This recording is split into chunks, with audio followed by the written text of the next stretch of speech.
5, 4, 3, 2, 1.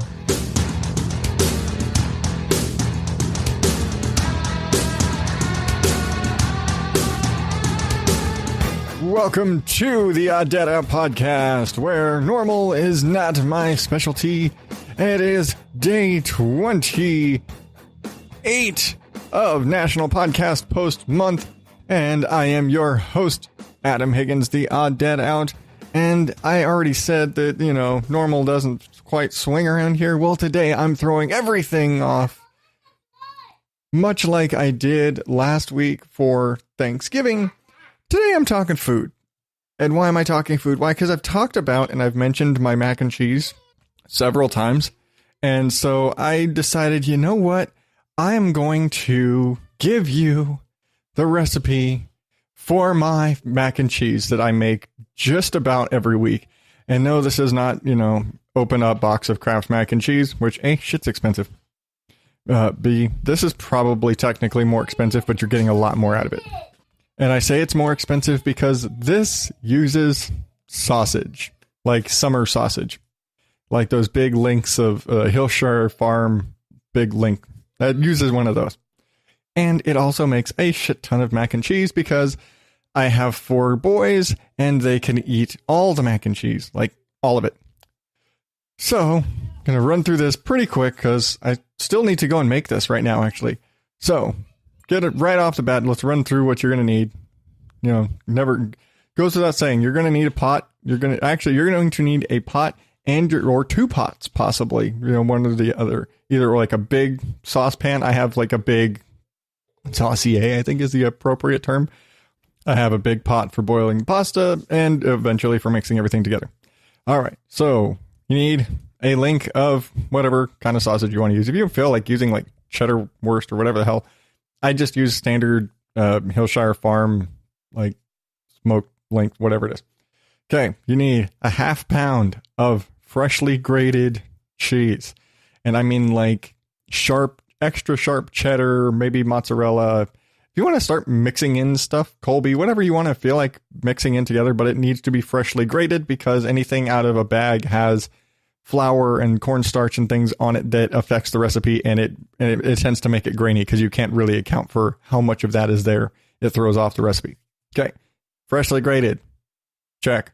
So whether you want to do this in line or whatever, just know you need about a ½ pound of it. I told you, this is a lot. You're also going to need about 2, just say flour. Just have flour on hand because I go with 2 heaping tablespoons. So technically, it probably amounts to more like 3. And then you need, okay, so we got cheese, we got flour, and you need a whole stick of butter. Salted, unsalted, I don't give a shit. You can add salt to taste if you want.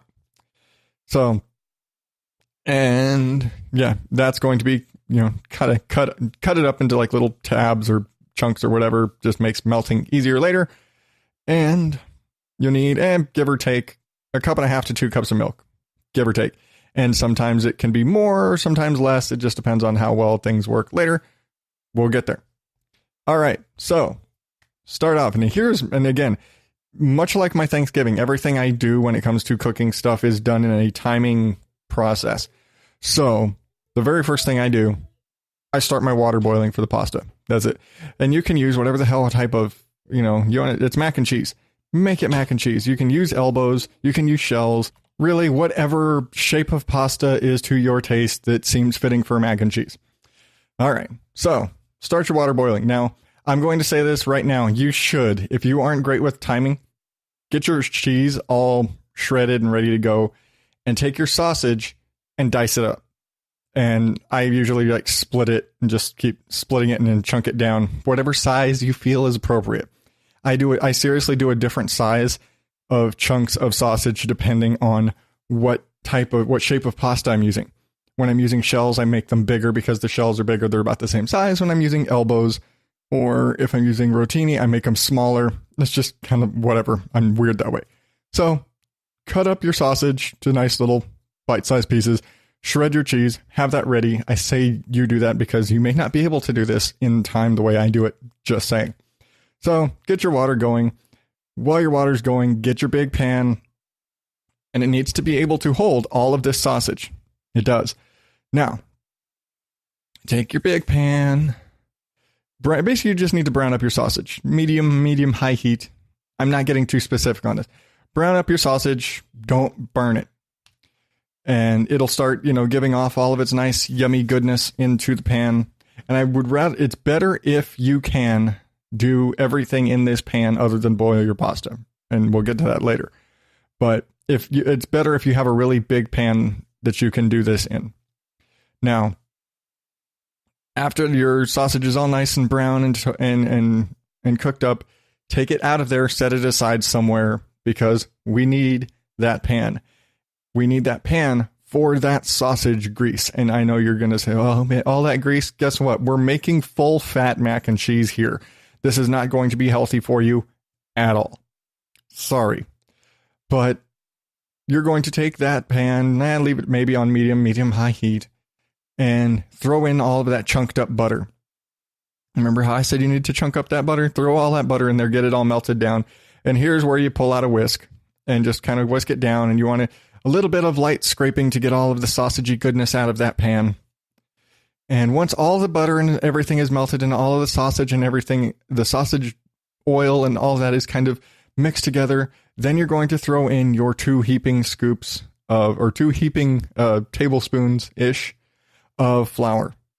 And whisk that in really good. Get that all mixed in really well, just to the point where it doesn't look greasy. And if it still looks greasy, it should look more like a paste. So if it's not like completely glue, but it should start looking paste-like, but not greasy. If it still looks greasy, add a little bit more flour, whiskey, until it's all done. All right, keep the heat on it. Now, and this is all going very quickly because you're having to whisk for the entirety of this process, by the way, so I hope your arms can hold up. Now you've got your butter, your flour, your sausage grease stuff in there because man, that's going to make this taste awesome.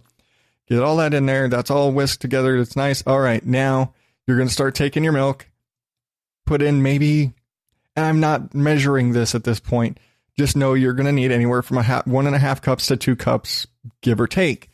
Again, depending on the amount of grease that you got and the sausage grease you got out of there really will affect how much flour, how much milk, and all that stuff.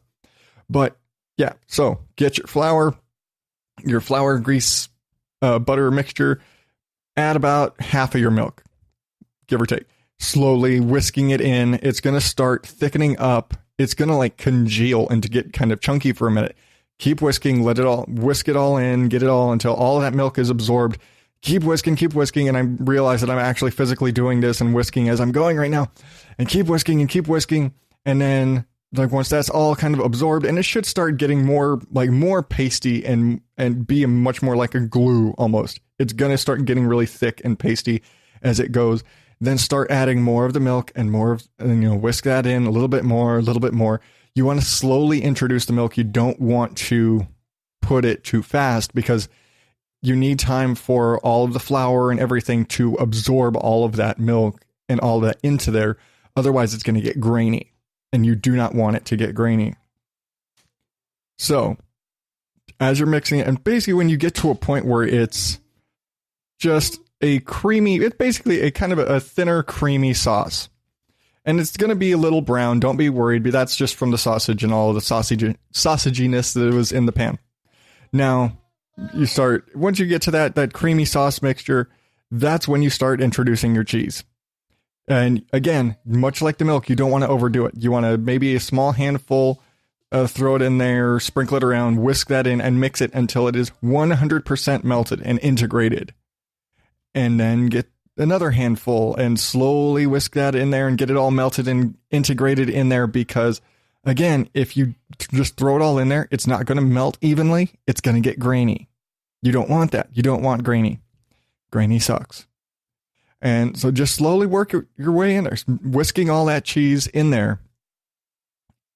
And I realize I've never told you to start the pasta, but, basically, it's once the water is ready, you need. And here's the thing with the way I do it is that while I'm doing this entire process, I've started the pasta. I'm cutting up everything as I'm going. So while the water is boiling and like starting to boil, I'm grating cheese and I'm cutting up sausage. And my pan's getting hot. So as soon as the water's ready, I'm throwing sausage in, I'm throwing pasta in. It's just, again, it's like my Thanksgiving. It's just part of the way that I construct a meal. But yeah, your pasta needs to be going by, once the water's boiling, you need to have your pasta going.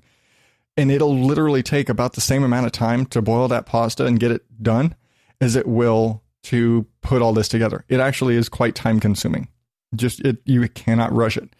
But once you've got your pasta is cooked, you've got all of your cheese integrated and looks really good, turn down your heat to just like a low simmer. You could probably even turn it off at this point and reintroduce your sausage into that sauce. So, because it still had a lot of sausage oil and things on it and flavor that it could still give the whole thing. So put that back in with your cheese sauce, give that a stir, get that all mixed up and integrated. Once your pasta is ready, drain it, give it a good shake. Now, here's my trick, because guess what? You're dealing with a hot pot. If you ever have put freshly drained pasta back into the same pot to serve, the pot's hot, it burns.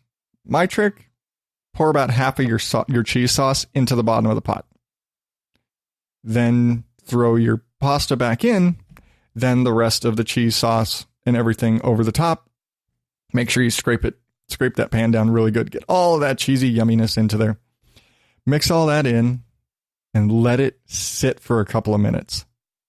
I say this for two reasons. One, you want all of that cheese sauce to kind of soak in a little bit. The pasta should still be kind of hot, and it should still be, and as it's cooling a little bit, it's going to start kind of sucking in and having a little bit of a sponge action and soak in some of those flavors. Now, the other reason is it's going to be hot as fuck. Really.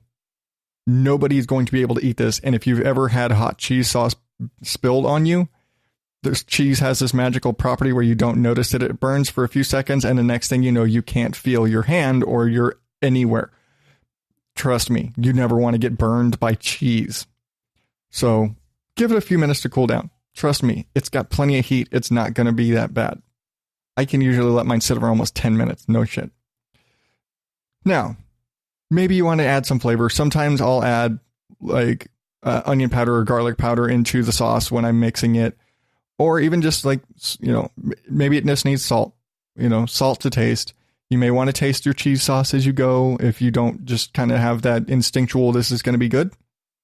Some people do, some people don't. You never know. But, so check, if you want to add, and I always say everything is about modification. This is a modified recipe in itself.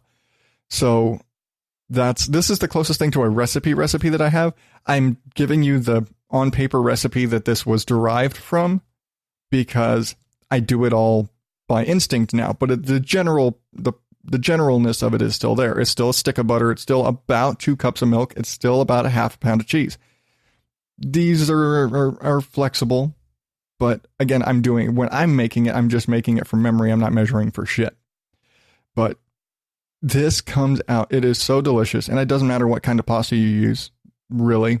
I've done it with elbows. I've done it with rotini. I've done it with whole wheat rotini, which doesn't taste bad. But the biggest effect that you're going to have is, what kind of cheese do you use? Do you use a medium cheddar? Do you use an extra sharp? Do you add mozzarella? I've done that before. Mozzarella, Colby, Jack. I've used a lot of different varieties of cheese, but I always have at least half of it as a good sharp cheddar. And then everything else is just to kind of add tanginess and different flavors. Experiment with it. It's delicious. It's mac and cheese. Come on, really. And this is a stovetop style mac and cheese. This makes a fuck ton of mac and cheese. I already said that. Again, I have 4 boys who can eat this all day. I can too. So, experiment with it. Check it out. It's delicious. It's really simple. When you're doing it, it's really simple. It's just time consuming. That's why they have instant mac and cheese. But trust me, this will be so much better than anything you will ever get out of a box. That's just it. So, and again, because I didn't say, this is like when you buy a box of pasta. This is the whole box of pasta, by the way. This is intended to make the like 1 pound box of pasta. So it's a whole big ass pot.